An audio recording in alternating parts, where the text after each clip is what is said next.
আজ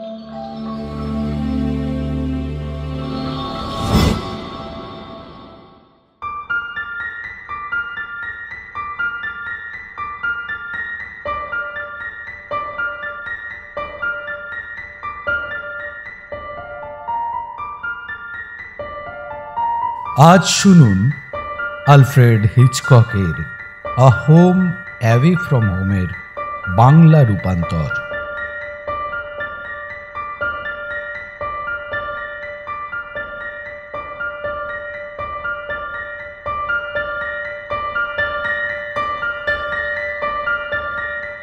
শুরু হচ্ছে আলফ্রেড হিচককের a home away from home.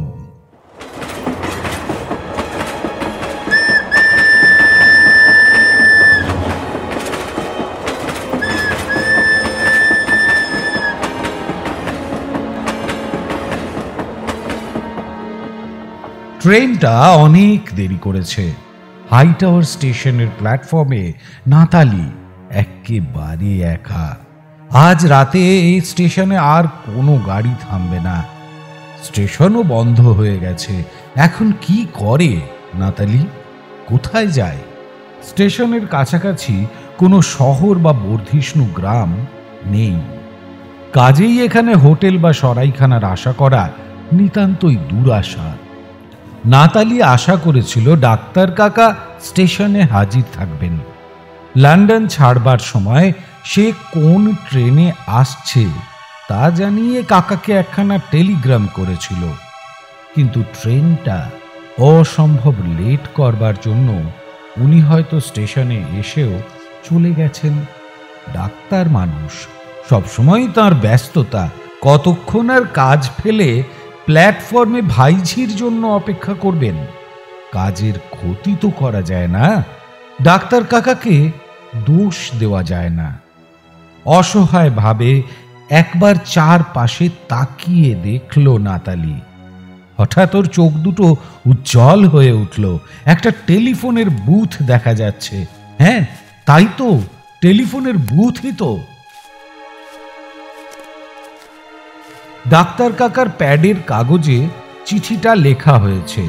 চিঠির মাথায় তার নাম, ঠিকানা আর ফোন নম্বর ছাপা রয়েছে। চিঠিটা বের করলো নাতালি, ডায়াল করল। কিন্তু কি মুশকিল, কানেকশন আর পাওয়াই যায় না। কয়েকবার ডায়াল করার পর কানেকশন পাওয়া গেল। লাইনের ওপাশে বহু কণ্ঠের মিশ্র শব্দ, কারো কথা ঠিক মতো বোঝা যাচ্ছে না। বহু লোকজন একসঙ্গে হইচই করছে। ব্যাপার কি? কাকার বাড়িতে এত হইচই কিসের? কোনো উৎসব অনুষ্ঠান হচ্ছে নাকি? হ্যালো, নাতালি বলল। Hello hello. এক মহিলার তীব্র তীক্ষ্ণ কণ্ঠস্বর ভেসে এলো দূরভাষ যন্ত্রে। ভদ্রমহিলা অসম্ভব চিৎকার করে কথা বলছেন। সেই হইচইয়ের শব্দটা এখন অনেকটা স্তিমিত। হ্যালো, আমি নাতালি রিভার্স বলছি। এটা কি ডাক্তার ব্রেসগার্ডেলের বাড়ি? কে কে কথা বলছেন? আবার সেই তীক্ষ্ণ তীব্র কণ্ঠস্বর। আমি নাতালি রিভার্স, সম্পর্কে ডাক্তারবাবুর ভাইঝি।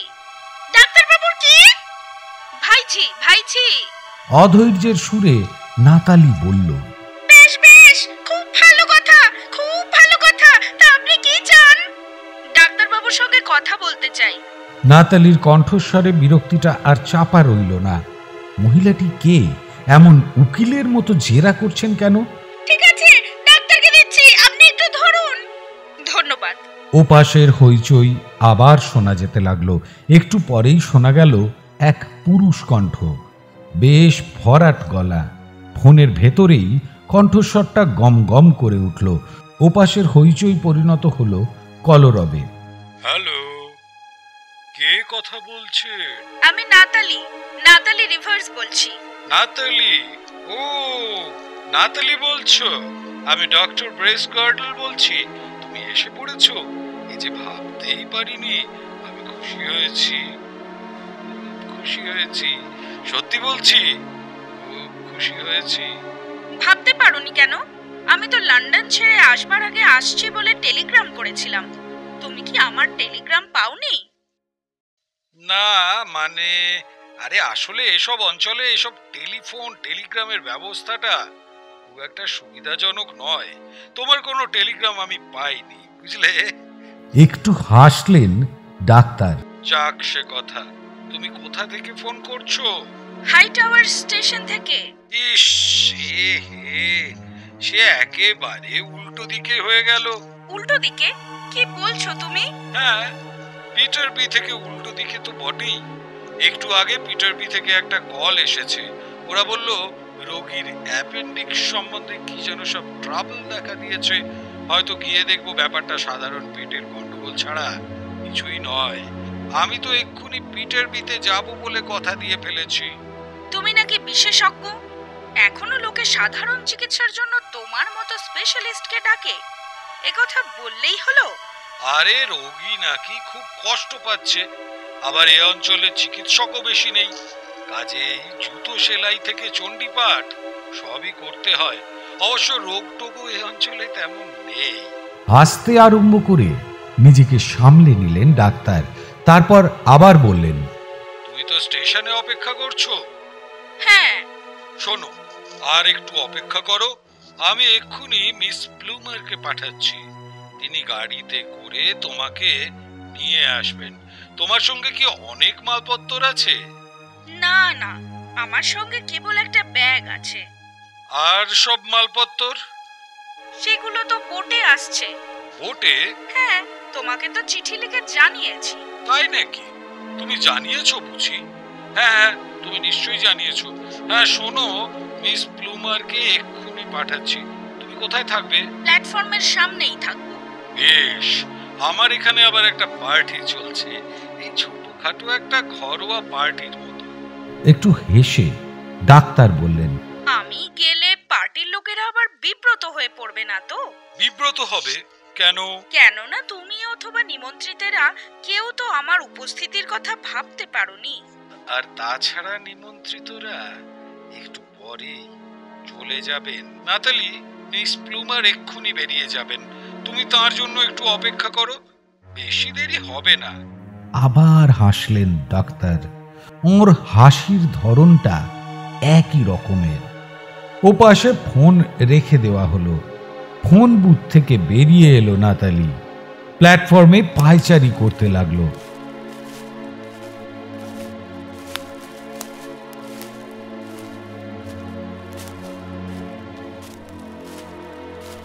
কিছুক্ষণ পরেই ঝড়ের গতিতে ছুটে এলো একখানা স্টেশন ওয়াগন। এতখানি গতিবেগ খুবই বিপজ্জনক।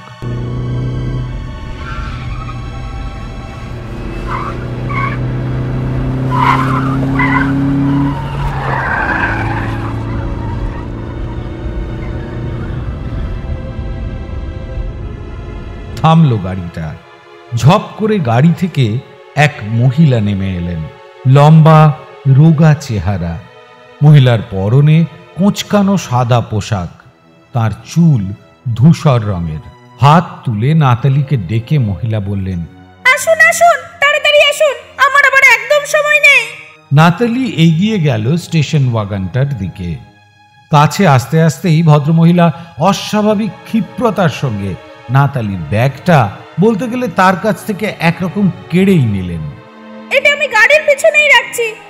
একথা বলে মহিলা নাতালির হাত ব্যাগটা ছুঁড়ে দিলেন গাড়ির পিছন দিকে। তারপর নাতালির দিকে তাকিয়ে কিছুটা আদেশের সুরেই যেন বললেন, উঠে পড়ুন, উঠে পড়ুন, সময় নেই, একদম সময় নেই।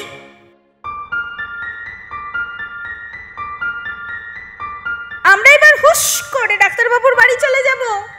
নাতালি গাড়িতে উঠে দরজা বন্ধ করতে না করতেই মিস প্লুমার গাড়ি ছেড়ে দিলেন। মুহূর্তের মধ্যে গাড়ির স্পিডোমিটারের কাঁটা 70-এর ঘর স্পর্শ করল। সর্বনাশ! এই গ্রাম্য রাস্তায় 70 মাইল বেগে গাড়ি ছুটছে। এক্ষুনি একটা মারাত্মক অ্যাক্সিডেন্ট না ঘটে যায়। শিউরে উঠল নাতালি।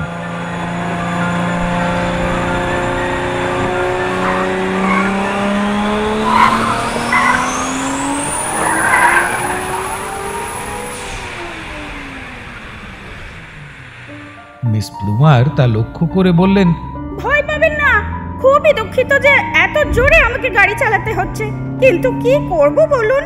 ডাক্তারবাবু কল পেয়ে বাইরে গেছেন, তিনি নেই। তার অনুপস্থিতিতে আমার পক্ষে বেশিক্ষণ বাইরে থাকা সম্ভব নয়। ঠিকই তো, বাড়িতে নিমন্ত্রিত অতিথিরা রয়েছেন। কে বললো আপনাকে? কেমন এক অদ্ভুত তীক্ষ্ণ গলায় মিস প্লুমার প্রশ্ন করলেন। কেন? ডাক্তার কাকাই তো বলেছেন। কখন বললেন? কেন, একটু আগে ফোনে। ওহ, একটু আগে বললেন? গাড়ি একটা বাঁক নিল। বোধহয় এক চুলের জন্য গাড়ি রাস্তা থেকে পিছলে পড়ে কোনো দুর্ঘটনা ঘটাতে পারল না। চাকাগুলো আর্তনাদ করে সরব প্রতিবাদ জানালো বটে, কিন্তু বৃথা। মিস প্লুমার আগের মতোই বেপরোয়াভাবে গাড়ি চালাতে লাগলেন। নাতালির মনের শঙ্কা বাড়তে লাগলো। সে ঠিক করলো কথাবার্তা বলে মনের আশঙ্কাকে যতদূর সম্ভব দূরে রাখবে। কিন্তু মিস প্লুমারের সঙ্গে কথা বলাও তো মুশকিল। একে উনি বেপরোয়াভাবে গাড়ি চালাচ্ছেন, তারপর নাতালির কথার জবাব দিতে গিয়ে যদি একটু আনমনা হয়ে পড়েন, তবে দুর্ঘটনা অনিবার্য। কিন্তু কোনো কথা না বললে মন তো আরো শঙ্কাতুর, আরো শঙ্কা বিহ্বল হয়ে পড়ছে। শেষ পর্যন্ত কথা বলবে বলেই ঠিক করলো নাতালি। মিস প্লুমার, বলুন, আচ্ছা আমার কাকা কেমন লোক আপনি জানেন না? না। নাতালি উত্তর দিল। কেন, কাকাকে কোনোদিন দেখেননি? না। নাতালি সংক্ষিপ্তভাবে বলল, সে কি? মাঝে আমি যখন একেবারে শিশু, তখনই আমার বাবা মা ভাগ্যের খোঁজে অস্ট্রেলিয়ায় চলে যান। ইংল্যান্ডে আমি এই প্রথম আসছি। সত্যি কথা বলতে কি, এই প্রথম আমি ক্যানবেরা ছেড়ে বাইরে পা বাড়িয়েছি। তাই বুঝি? মিস প্লুমারের গলার স্বর আবার হয়ে উঠল অদ্ভুত রকমের তীক্ষ্ণ। হ্যাঁ। তারা মারা গেছেন কবে? 2 মাস আগে। একই সঙ্গে মারা গেছেন? হ্যাঁ। কিভাবে? এক মোটর দুর্ঘটনায়। ও, সেই জন্য বুঝি গাড়ির স্পিড দেখে ভয় পাচ্ছেন? কতকটা তাই। কেন, কাকার কাছ থেকে কিছু শোনেননি? না, আসলে ব্যাপারটা হচ্ছে কি জানেন, আমি তো ডাক্তারবাবুর কাছে বেশি দিন নেই, কাজেই এসব পারিবারিক কথা তিনি আমাকে বলবেন কেন? গাড়ি আবার একটা সঙ্গীন বাঁক নিল। চাকাগুলো করুণ আর্তনাদ করে উঠল।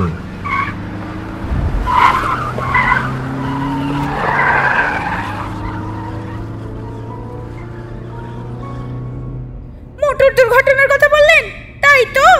কিছু লোক আছে যারা গাড়ি চালাবার অ আ কখটুকুও জানে না। মোটরের যন্ত্রপাতি সম্পর্কে তাদের প্রাথমিক জ্ঞানটুকু পর্যন্ত নেই। এরা গাড়ি চালাতে গেলে এই দুর্ঘটনা হয়। ডাক্তারবাবু সে কথাই বলেন। পিছন ফিরে এক মুহূর্ত নাতালির দিকে তাকালেন মিস প্লুমার, তারপর বললেন, আর কে আছে আপনার? কাকা ছাড়া আর কেউ নেই। তাহলে এখন থেকে আপনি এখানেই থাকবেন? নিশ্চয়ই, আর কোথায় যাব? এখন কাকাই আমার অভিভাবক। অভিভাবক হবার কথা জানবার পরই কাকা আমাকে সোজা এখানে চলে আসবার জন্য চিঠি লিখলেন। কিন্তু চিঠি থেকে আর কতটা আন্দাজ করা যায়, তাই চিন্তা করছিলাম কাকা কি রকম চরিত্রের মানুষ হতে পারেন। সত্যি কথা বলতে কি, একটু ভয়ও যে হচ্ছে না তা নয়। ভয় কেন? মিস প্লুমারের কণ্ঠস্বর আবার তীক্ষ্ণ হয়ে উঠল।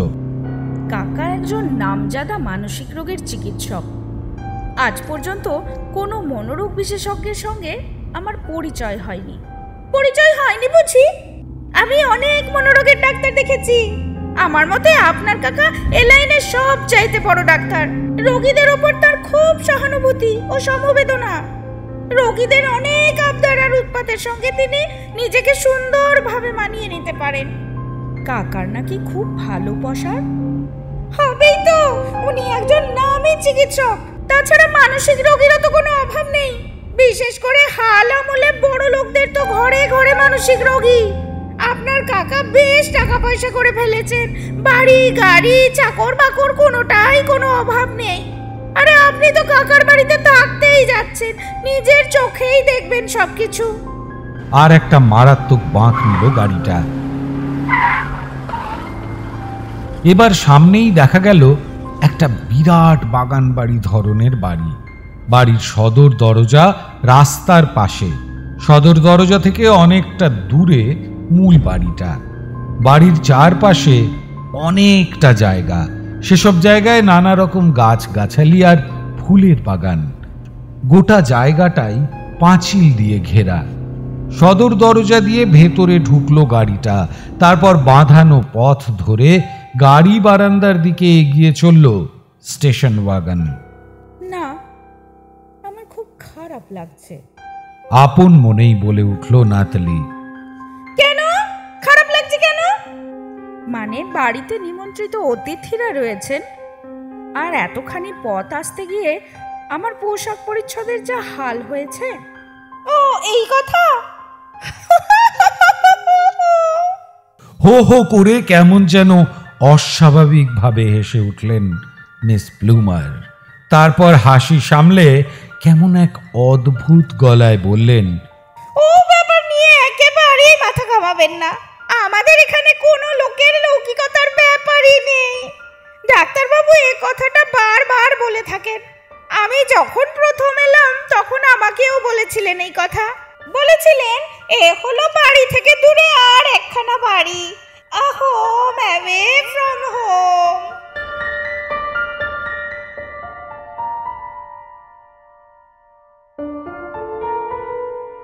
একখানা গাড়ির পেছনে এসে থামলো স্টেশন ওয়াগনটা। নেমে আসুন। এক ঝটকায় পেছনের আসন থেকে নাতালির ব্যাগটা তুলে নিয়ে নামতে নামতে মিস প্লুমার বললেন। নাতালি নামলো। সিঁড়ি দিয়ে ওপরে উঠতে উঠতে নাতালিকে অনুসরণ করার ইঙ্গিত করলেন মিস প্লুমার। সিঁড়ি বেয়ে উপরের বারান্দায় উঠে ভেতরে যাবার জন্য বন্ধ দরজার চাবিটা খুঁজতে লাগলেন মিস প্লুমার। দরজায় নক করে কোনো লাভ নেই। ভেতরে ওরা নিজেদের নিয়ে এত ব্যস্ত রয়েছে যে দরজায় ধাক্কা দেওয়ার শব্দ বোধ করি ওদের কানেই যাবে না।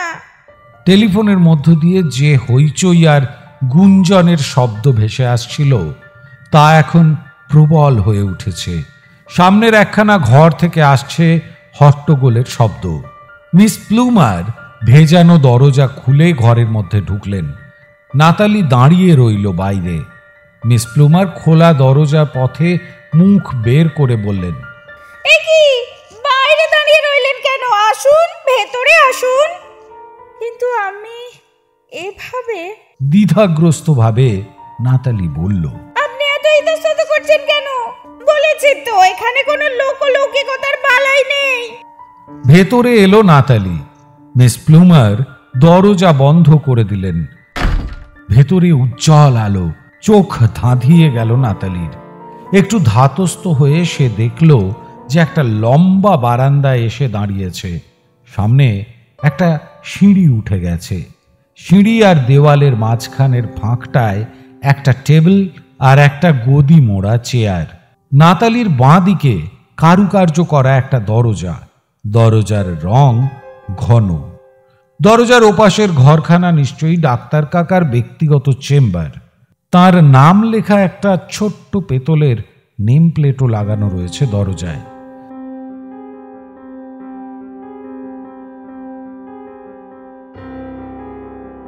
নাতালির ডান দিকে বিরাট একখানা বৈঠকখানা ঘর।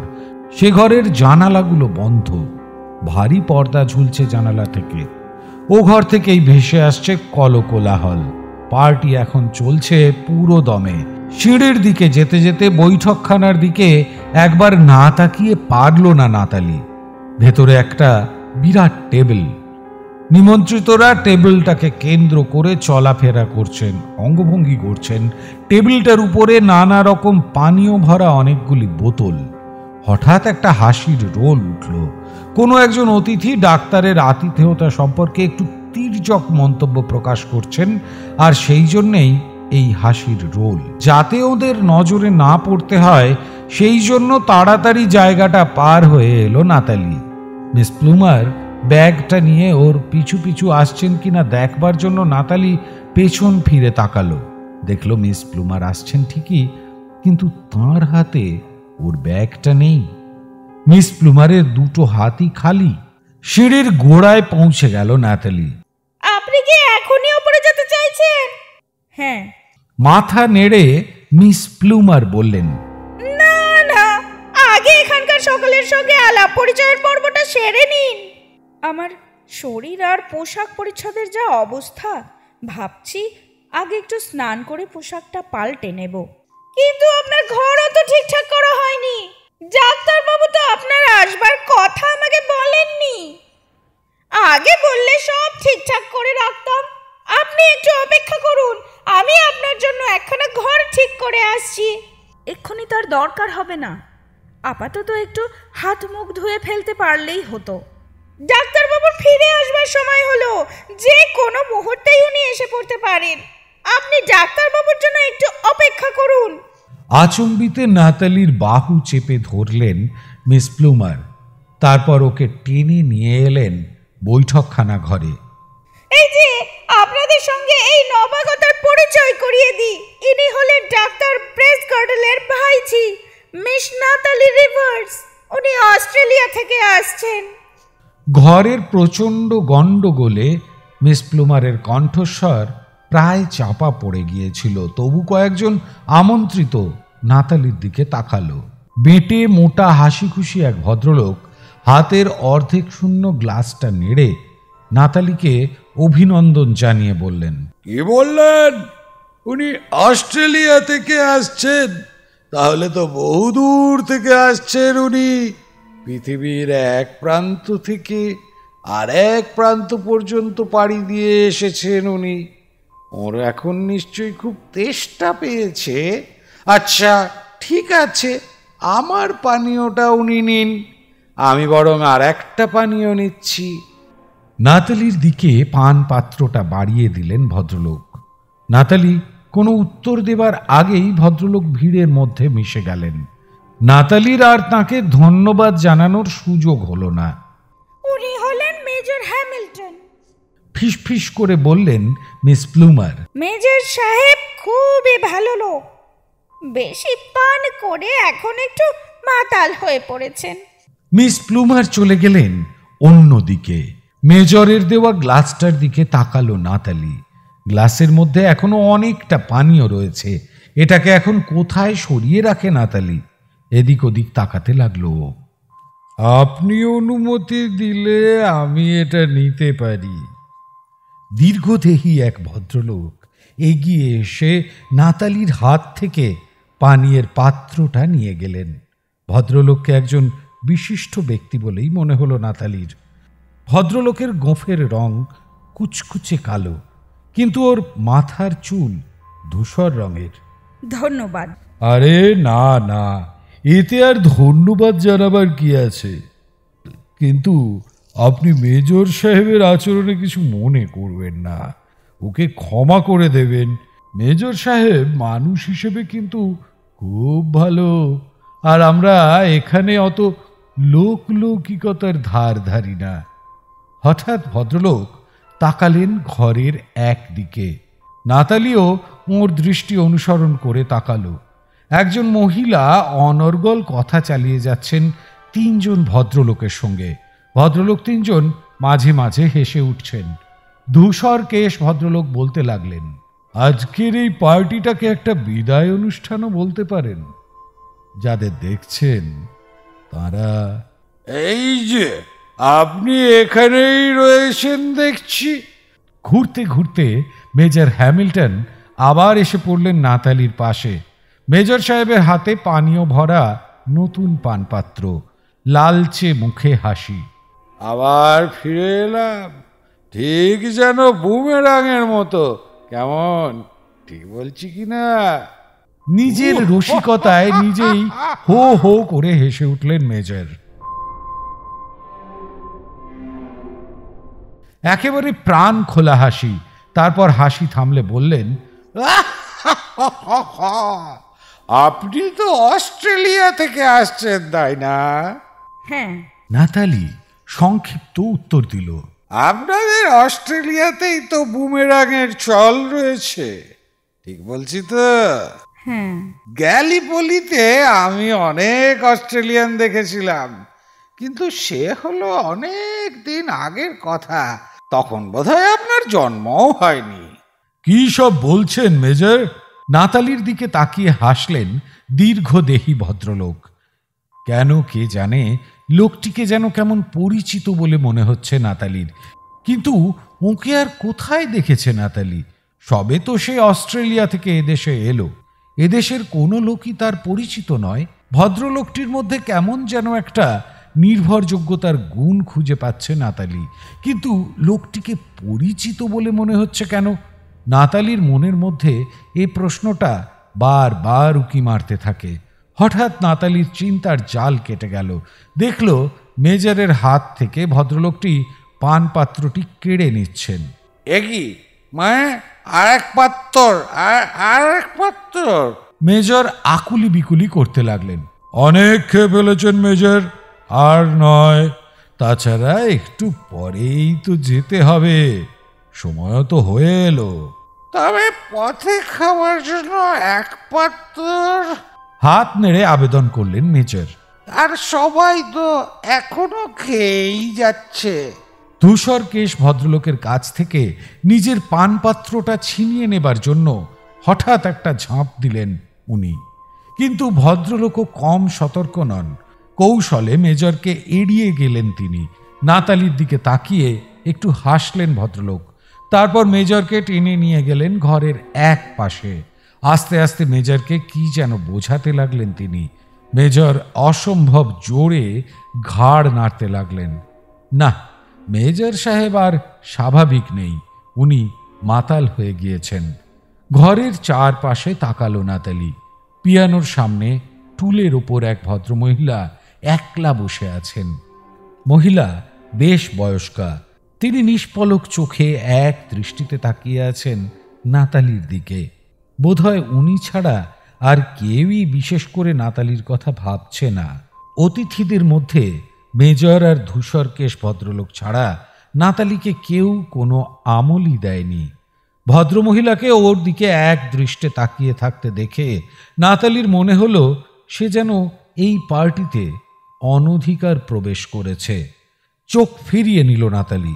ওর দৃষ্টি গিয়ে পড়ল সেই মহিলার উপর, যিনি এতক্ষণ একই সঙ্গে তিনজন ভদ্রলোকের সঙ্গে অনর্গল কথা চালিয়ে যাচ্ছিলেন। মহিলা অত্যন্ত নিচু গলার পোশাক পরেছেন। হঠাৎ নিজের পোশাক পাল্টানোর কথা মনে হলো নাতালির। কিন্তু পোশাক পাল্টাবে কি করে? ওর ব্যাগটা তো ছিল মিস প্লুমারের জিম্মায়। কোথায় গেলেন তিনি? এ ঘরে তো তাঁকে দেখা যাচ্ছে না। মিস প্লুমারের খোঁজে দরজার সামনে গিয়ে দাঁড়ালো নাতালি। কোথায় মিস প্লুমার? তাঁকে বারান্দা অথবা সিঁড়িতে দেখা গেল না। মিস প্লুমার বোধহয় নাতালির ঘর ঠিক করতে উপরে গিয়েছেন। বারান্দা ধরে সিঁড়ির দিকে এগোলো নাতালি। সিঁড়ির গোড়ায় এসে চিৎকার করে ডাকল, মিস প্লুমার। কোনো উত্তর পাওয়া গেল না। মিস প্লুমার। না, কোনো সাড়া শব্দ নেই। নাতালি উপরে উঠে যাবে নাকি? আর সেই সময় চোখের কোণ দিয়ে নাতালি দেখল ওপাশে একখানা ঘরের দরজা একটু খুলে রয়েছে। নাতালির চোখের সামনেই দরজাটা একেবারে খুলে গেল।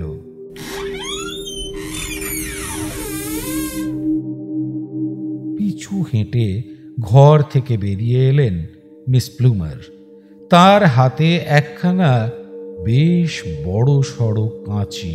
নাতালি ওকে ডাকবার আগেই উনি ছুটতে ছুটতে চলে গেলেন উল্টো দিকে।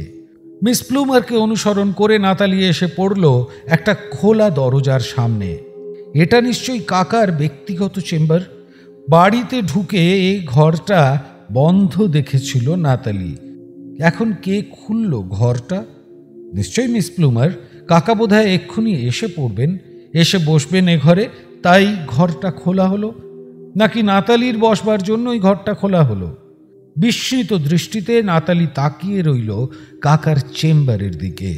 ঘরটা ছোট, সারি সারি আলমারি ভর্তি বই।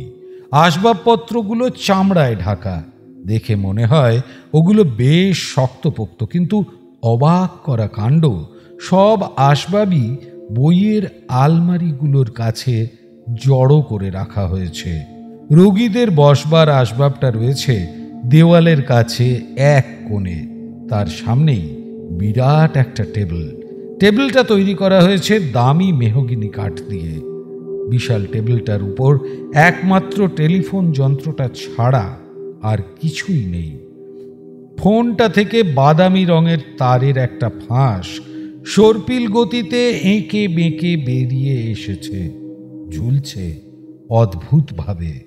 কেমন এক অস্বস্তিতে ভরে গেল নাতালির সমস্ত মন। কোথায় যেন একটা অসঙ্গতি রয়েছে, ছন্দ কেটে গেছে। কথাটা ভাবতেই চমকে উঠল নাতালি। হ্যাঁ, সত্যিই তো কেটে গেছে। টেলিফোনের তারটা কে যেন কেটে ফেলেছে। এই তারই নাতালির অবচেতন মনে আলোড়ন তুলছে। কিন্তু কে তার কাটলো? কেনই বা কাটলো? কেটেছেন নিশ্চয়ই মিস প্লুমার। তার হাতেই কাঁচি ছিল, কিন্তু কেন? কেন? বাইরের জগতের সঙ্গে এ বাড়ির সংযোগ ব্যবস্থা ছিন্ন হয়ে গেছে।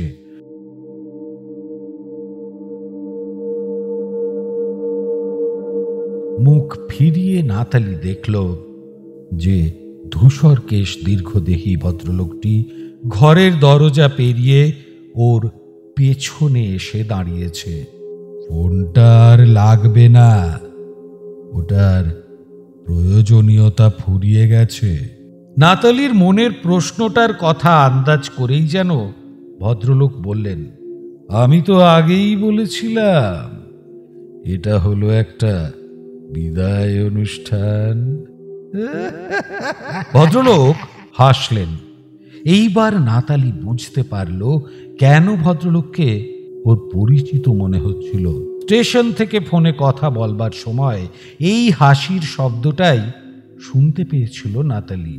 না, কোনো ভুল নেই, এই হাসির শব্দটাই সে একাধিকবার শুনেছে। তাহলে ইনিই কি ডক্টর ব্রেসগার্ডল নাতালির সঙ্গে মজা করছেন? নিশ্চয়ই তাই। কাকাকে তো আগে কখনো চাক্ষুষ দেখেনি নাতালি। আপনি নিশ্চয়ই আমার সঙ্গে মজা করছেন। আপনি কি ডাক্তার কাকা, ডক্টর ব্রেসগার্ডল? ঠিক বলছি কি না? না, মোটেই ঠিক বলছেন না। মাথা নেড়ে ভদ্রলোক বললেন, আসলে ব্যাপারটা কি জানেন? আপনি যে এখানে আসছেন তা আমরা কেউই জানতাম না। যখন আপনার ফোনটা এলো তখন আমরা এখান থেকে চলেই যাচ্ছিলাম। ফোনটা এলো, কাজেই উত্তর হিসেবে যা হোক কিছু কথা একটা বলতে হলো। ঘরের মধ্যে নেমে এলো দারুণ এক স্তব্ধতা। মুহূর্তের জন্য নাতালি যেন কথা বলবার শক্তিটুকু পর্যন্ত হারিয়ে ফেলল। তারপর নীরবতা ভেঙে নাতালি জিজ্ঞাসা করল, আমার সঙ্গে আপনি ফোনে কথা বলেছেন? হ্যাঁ। আপনি আমার কাকা ডক্টর ব্রেসগার্ডল নন? মোটেই না। তাহলে আমার কাকা কোথায়? এ ঘরেই আছেন। এ ঘরে? কোথায়? নাতালি এবার সত্যি হতবুদ্ধি হয়ে গেছে। ওই তো ওইখানে। দীর্ঘদেহী লোকটির পাশে দাঁড়িয়ে রোগীর আসন আর দেওয়ালের মাঝখানে ফাঁকা জায়গাটুকুর দিকে তাকালো নাতালি।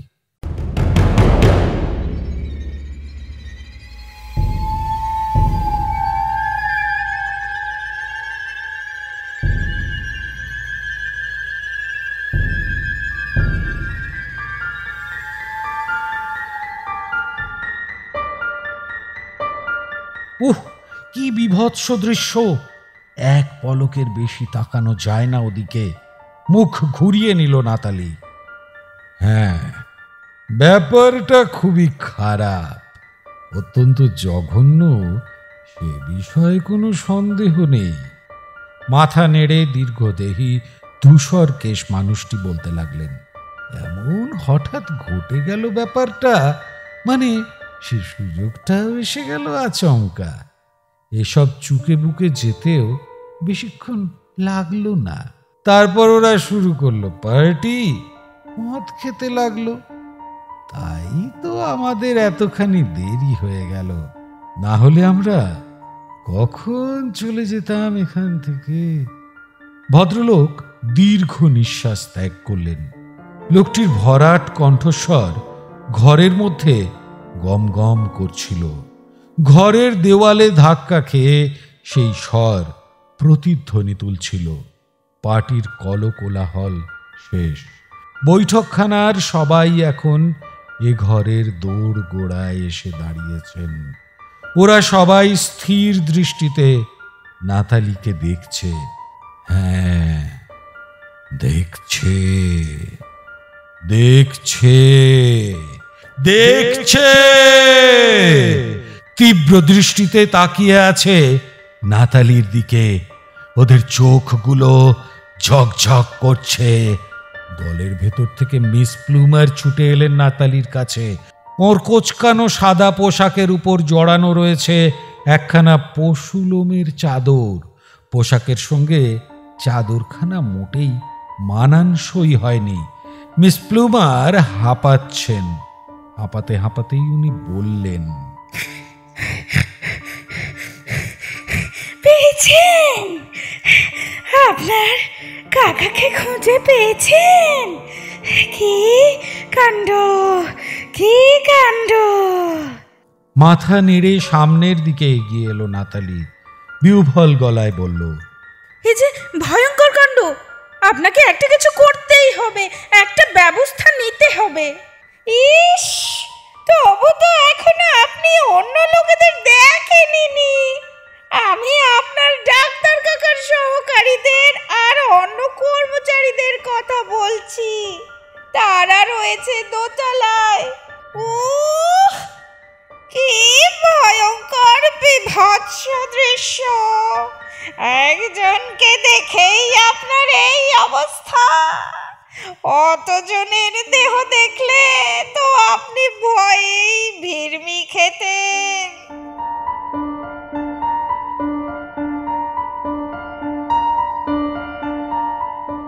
পুরুষ আর মহিলারা দোরগোড়ায় নেই। তারা ঘরের ভেতরে ঢুকে পড়েছে। ভিড় করে দাঁড়িয়ে আছে মিস প্লুমারের পিছনে।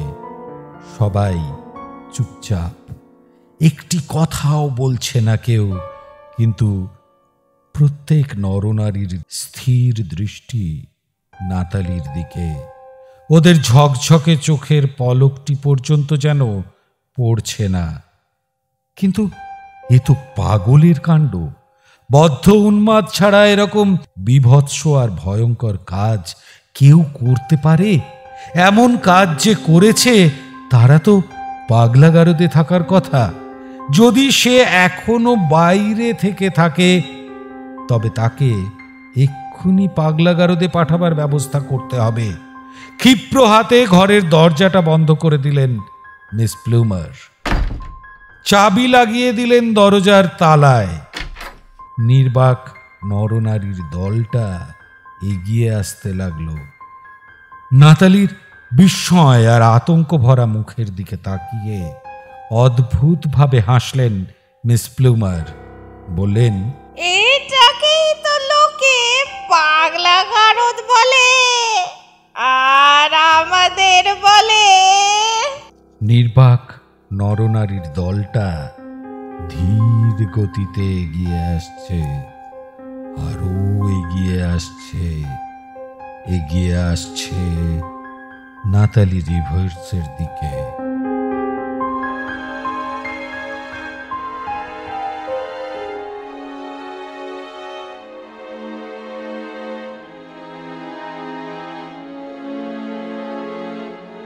এতক্ষণ শুনলেন আলফ্রেড হিচককের আ হোম অ্যাওয়ে ফ্রম হোমের বাংলা রূপান্তর।